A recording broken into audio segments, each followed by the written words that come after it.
Hai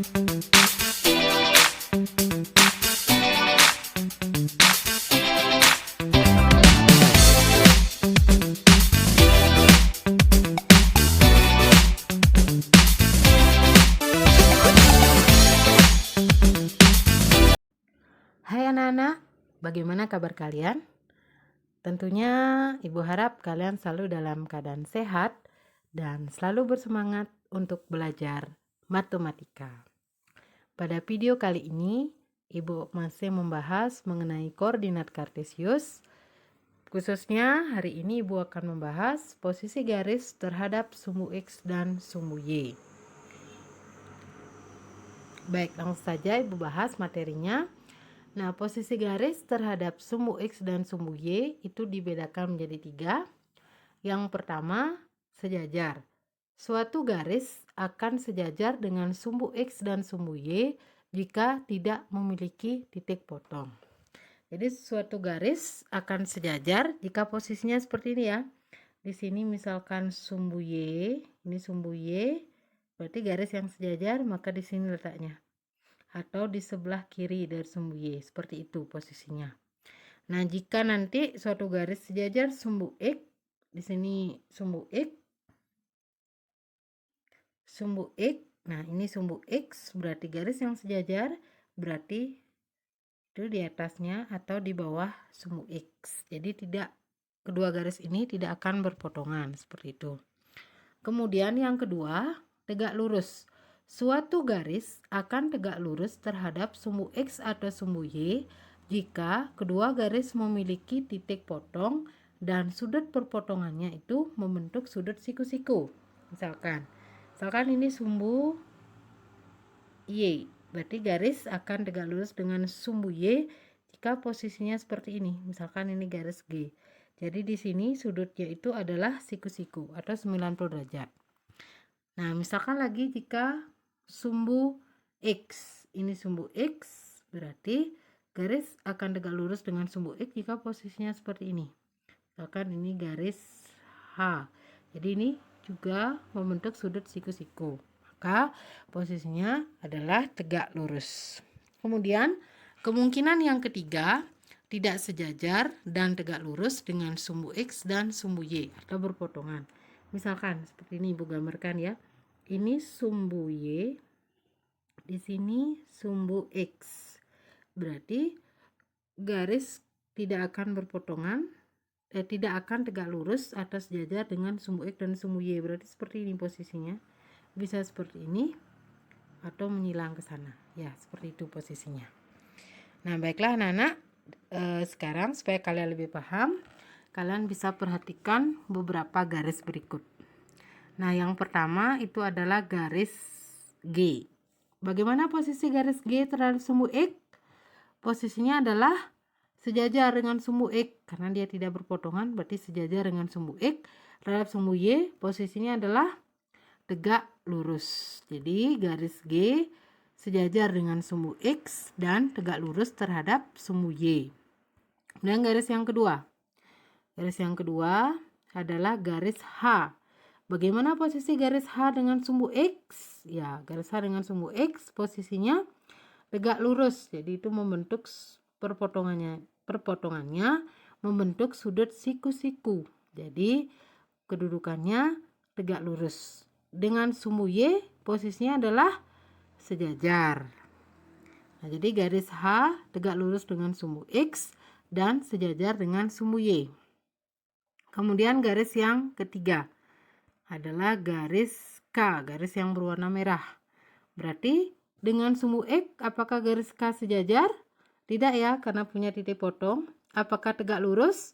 Juga tidak, karena sudutnya itu tidak siku-siku. Jadi garis K itu tidak sejajar dan tegak lurus dengan sumbu X dan sumbu Y. Kemudian garis yang keempat itu ada garis L. Garis L terhadap sumbu X bagaimana kedudukannya? Ya, tepat sekali. Jadi terhadap sumbu X kedudukannya adalah sejajar karena tidak punya titik potong. Terhadap sumbu Y adalah tegak lurus. Nah, jadi dapat disimpulkan suatu garis Jika garis tersebut sejajar dengan sumbu X, maka otomatis garis tersebut akan tegak lurus dengan sumbu Y.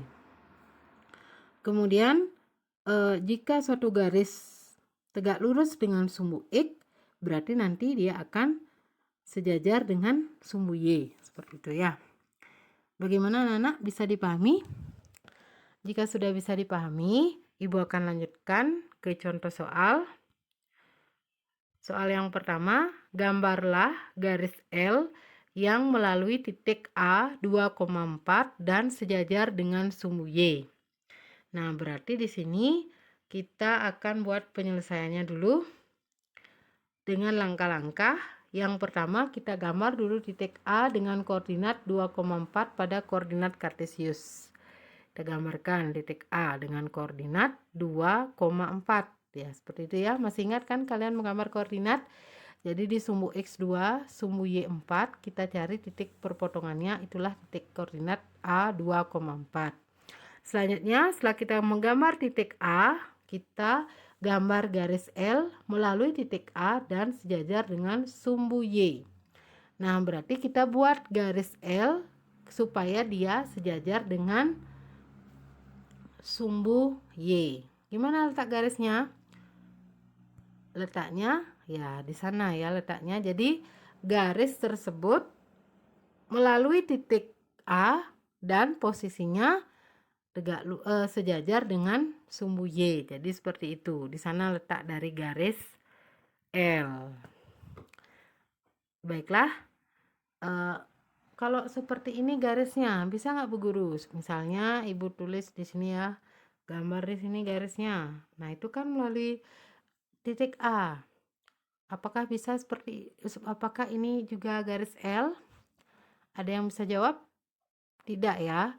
Kalau kita buat di sana garis L, dia memang melalui titik 2,4, tetapi posisinya itu sejajar dengan sumbu X, bukan sejajar dengan sumbu Y. Dari soalnya kan diminta harus sejajar dengan sumbu Y. Jadi harus mendatar seperti itu ya.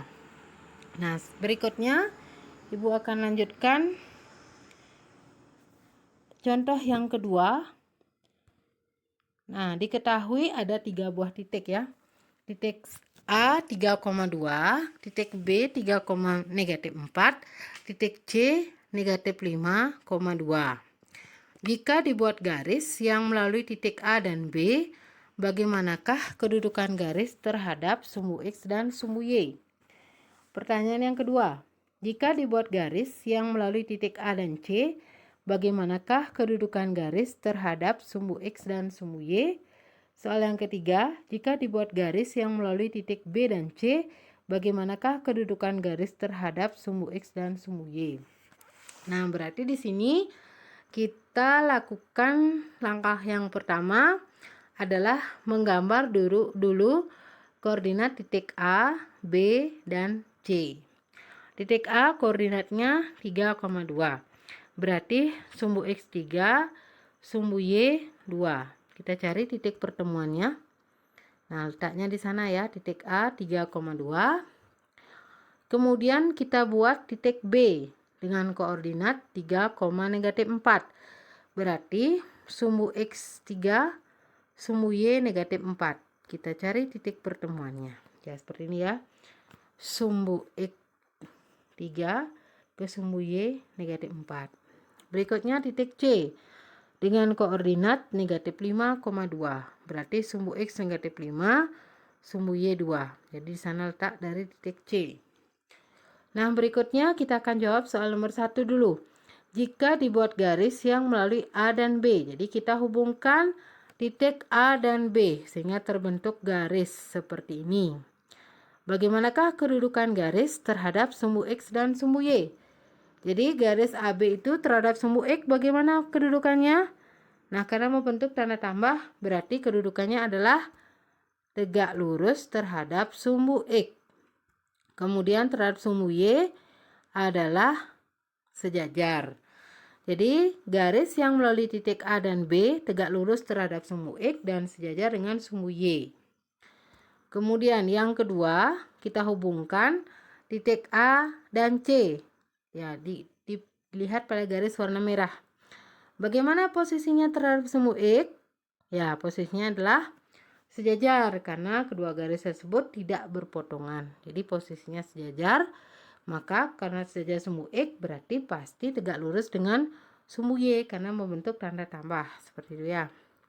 Jadi garis yang melalui titik A dan C sejajar terhadap sumbu X dan tegak lurus terhadap sumbu Y.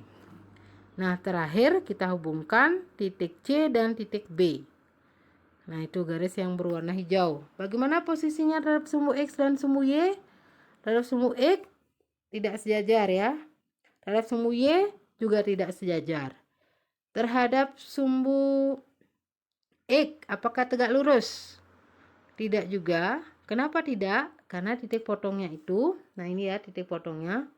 Sini terhadap sumbu X berarti di sini. Ini sudut perpotongannya itu. Itu tidak membentuk sudut siku-siku, berarti tidak tegak lurus. Terhadap sumbu Y. Terhadap sumbu Y ini titik perpotongannya. Nah, di sini ya. Itu juga tidak membentuk sudut siku-siku. Jadi dapat disimpulkan garis yang melalui titik B dan C tidak sejajar dengan sumbu X dan sumbu Y dan juga tidak tegak lurus dengan sumbu X dan sumbu Y, atau bisa dikatakan bahwa garis tersebut memotong sumbu X dan sumbu Y. Bagaimana anak-anak? Gampang kan materi hari ini? Nah, semoga kalian bisa memahami materi pada video ini.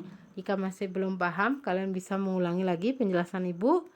Dan akhir kata, Ibu ucapkan terima kasih karena kalian sudah menonton video ini dari awal sampai akhir. Ibu ucapkan sampai jumpa di video-video berikutnya.